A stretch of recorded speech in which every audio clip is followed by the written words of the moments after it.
Tere kõigile! Eesti Eest nädala uudised 143. saade. Vaatame üle lõppenud nädala kõige olulisemad teemad. Hiljuti avaldatud meilide kohaselt väljendasid Riikliku Tervishoiu Instituudi NIH kõrgemad ametnikud muret agentuuri teadlaste uuringute pärast, mis uurisid neuroloogiliste probleemidega inimesi pärast COVID-19 vaktsiinide saamist. NIH Riikliku neuroloogiliste häirete ja insuldi instituudi vanemteadur dr. Avindra Nath uuris 2020. ja 2021. aastal vaktsineerimise järgselt neuroloogiliste probleemidega inimesi. 10. aprillil 2021 dateeritud e-kirjas saatis ta instituudi direktorile dr. Walter Korošetskile artikli mustandi, milles ta kirjeldas oma järeldusi. Varajane avastamine ja ravi kortikosteroididega võivad sümptomid tagasi pöörata, kirjutas Nath. Järgmisel päeval edastas instituudi direktor käsikirja dr. Anthony Fauci'le, kes sel ajal oli teise NIH instituudi direktor. Tehisintellekti valdkonna ettevõtted ostavad suurtes kogustes raamatuid, sealhulgas haruldasi antiikseid teoseid, digitaliseerivad nende lehekülgi ja seejärel purustavad originaalsed füüsilised koopiad. Kui see praktika jätkub kontrollimatult, võib ühel päeval suurem osa inimkonna teadmistest olla ainuüksi tõevahekohtunikena tegutsevate tehisintellekti süsteemide käes. Andmekeskustes asuvad jumalad kureeriksid seejärel inimkonna ajalugu. Paljud ettevõtted, sealhulgas Anthropic, on selle asemel läinud üle füüsiliste raamatute töötamisele, millest nad saavad lugematul hulgal kasutatud eksemplare odavalt hankida.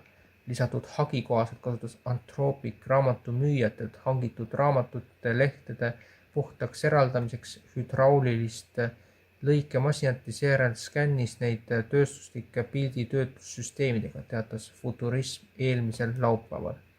Kuigi raamatute mittepurustavateks digitaliseerimismeetoditeks on olemas meetodid, valiti siiski destruktiivne meetod.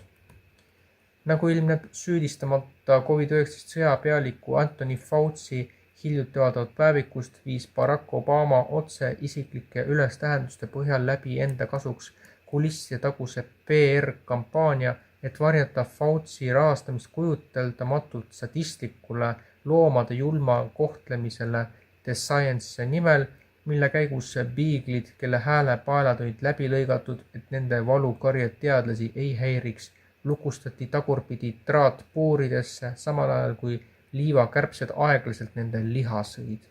Arusaadavatel põhjustel ei peegelda sadistlik kutsikate julmus hästi meest, keda peavoolumeedia turustab Ameerika armastava ja liberaalse arstina. Seetõttu saatis Obama oma käsilased ajakirjanduse kallale, et käivitada Fauci nimel ad hoc PR-kampaania, mille eesmärk oli paljastada 100% tõeline nüüdseks üles tunnistatud biigli piinamisrežiim. X-is levivad šokeerivad kaadrid näitavad neljapäeval tuhandeid migrante, kes ületasid Hispaania piiri Marokost Põhja-Aafrika enklaavi Ceutasse, ajades kohaliku politsei üle ja paljastades tõsise riikliku julgeoleku puudujäägi.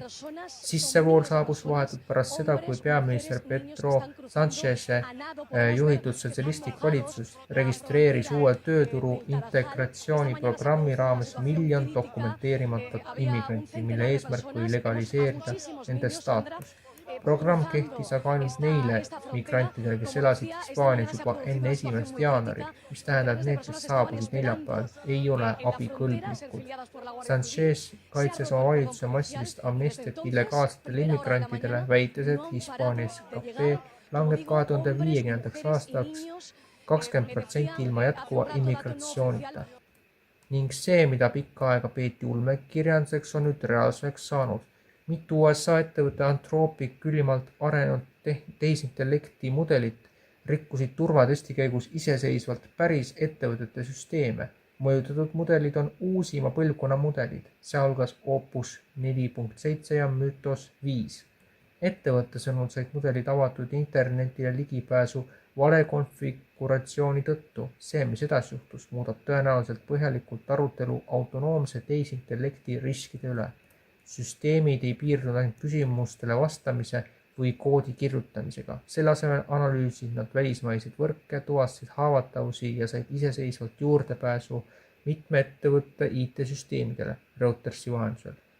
Anthropicu andmetel ei pannud 2 mõjutatud organisatsiooni rünnakut esialgu tähele. Neid teavitas edukatest sissemurdmistest alles ettevõtte ise. Selline oli nädala saade. Aitäh kõigile vaatajatele. Hiljemalt ülejärgmisel nädalal on eetris vandenõude analüüs ehk siis 16. augustini kaasa arvatud on ilmselt saade tulemas, aga millal täpsemalt, sellest siis juba varsti kuulete. Head saabuvat uut nädalat ja loodame, et hoolimata sellest, et inimesed praegu käituvad sõna otseses mõttes ettearvamatult, saabub ka aeg, kus inimesed mõistavad, kuhu me oleme välja jõudnud. Kõike head!